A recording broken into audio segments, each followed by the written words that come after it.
This two-day conference is on the theme, the role of young leaders in localizing sustainable development goals, organized by National Foundation for India and SDGs Nagaland, and this is co-funded by the European Union.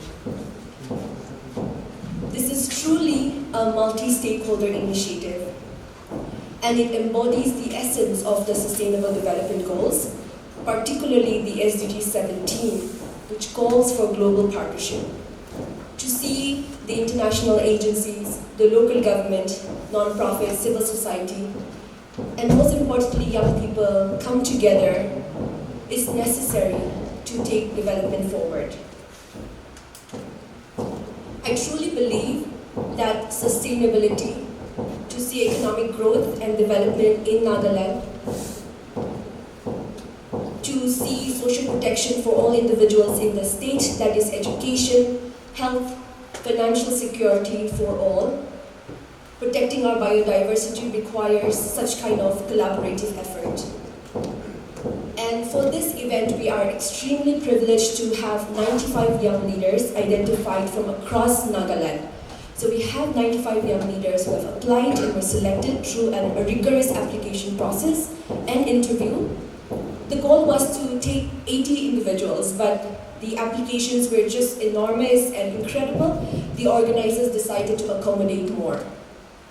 We have media personalities here, content creators, church youth leaders.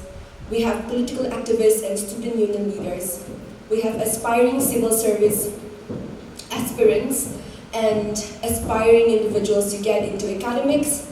We have young people interested in climate change, interested to get into the non-profit sector, and there are some who are still in college studying and taking up leadership roles in their respective colleges. Congratulations to all of you for your selection and for being here today. We're extremely delighted to have you with us, and we hope that we'll have an incredible time at this two-day event. The main objective of this session is, this two-day event is to contextualize and to localize development. We want young people to be aware of the Sustainable Development Goals and where Nagaland stands in terms of each indicator. We want young people to be aware of where every district stands in terms of the goals. And hopefully together we will be able to reimagine and we will be able to localize development, that we will be able to be collective forces of change in our village, in our districts, the state and the country. Director of the National Foundation for India. I'd like to, at the outset, welcome each and every one of you, the 100 youth who come from Sustainable Nagaland for this important thing on localizing the Sustainable Development Goals, which the National Foundation for India is organizing with the support and collaboration of the SDG Coordination Center of the Government of Nagaland. The cliche that the youth are the future of tomorrow, let me turn it on its head and say that you are the future of today. In Nagaland, you represent the brightest and the best, the people most invested in a lasting and durable peace in the state of Nagaland, each and every one. You've been selected as delegates to this program because of your deep commitment to the work to advance the cause of localizing the sustainable development goals and to ensure that Nagaland can live up to its full potential and be a state where peace and prosperity reigns.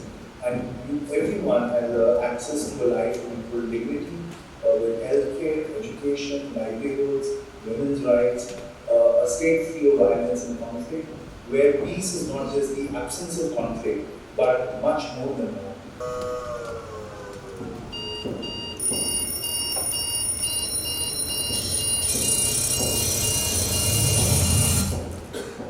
H years left to end poverty and hunger,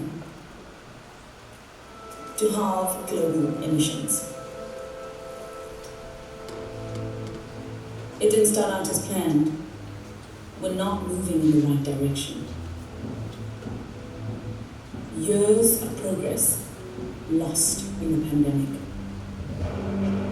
Escalating conflicts, climate breakdown. So where are we now? For decades, we successfully fought poverty. Now it's on the rise again.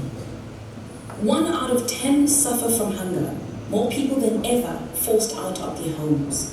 Climate disasters increasing. Droughts alone estimated to displace 700 million people by 2030. This year, CO2 emissions hit a new record. At this rate, annual emissions will be 14% higher in 2030. Meanwhile, fossil energy receives $700 billion in subsidies from governments. Yo, Gavin.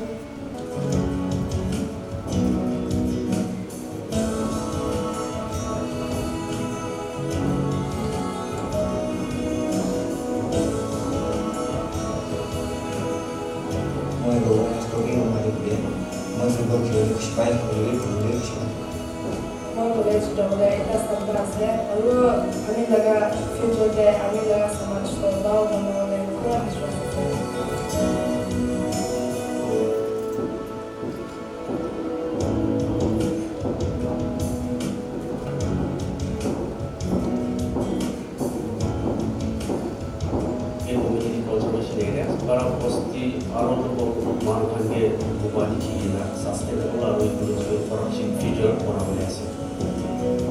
One is Nagaland coffee bar, 6 place. Nagaland to the Achievement will depend on the fact how we are able to translate them to reality in our communities, in your communities.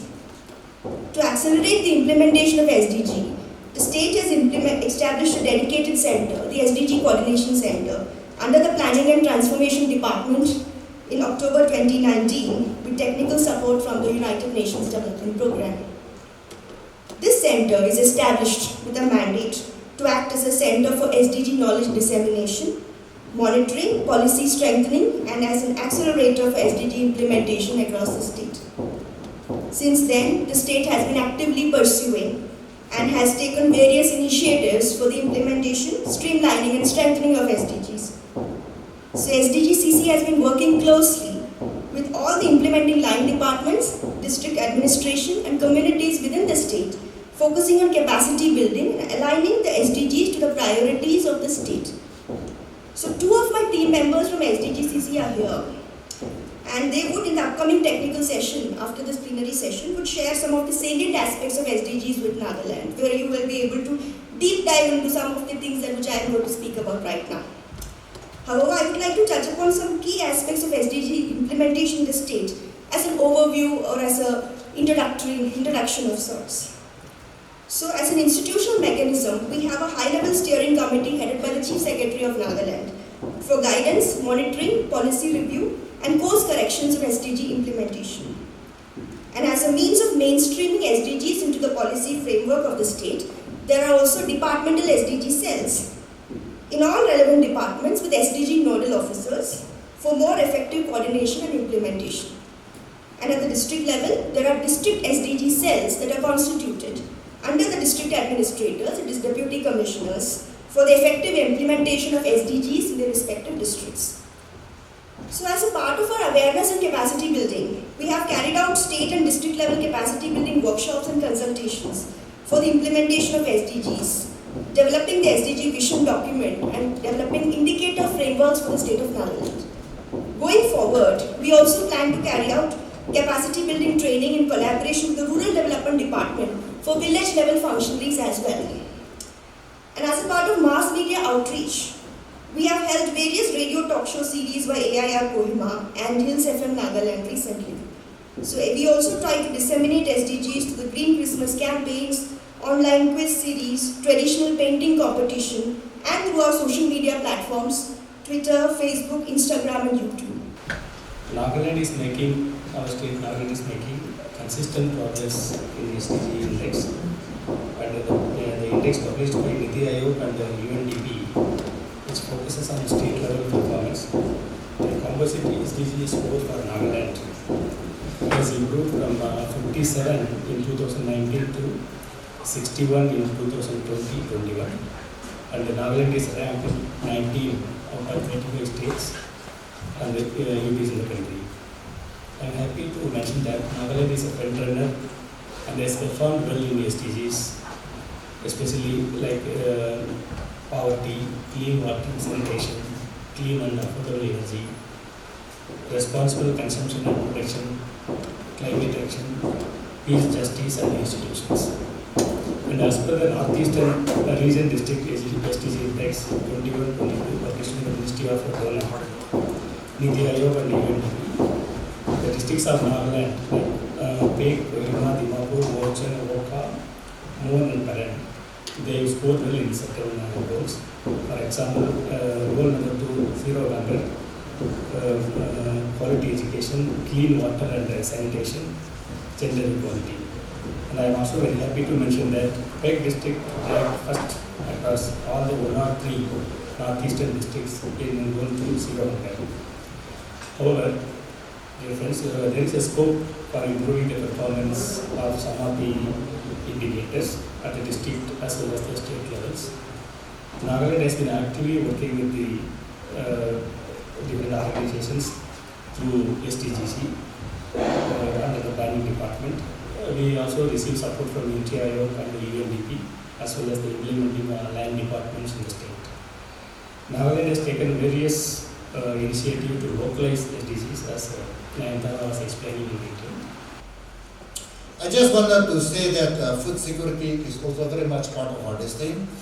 Food security in 1880 is still what we call a real fear, even today, for our situation.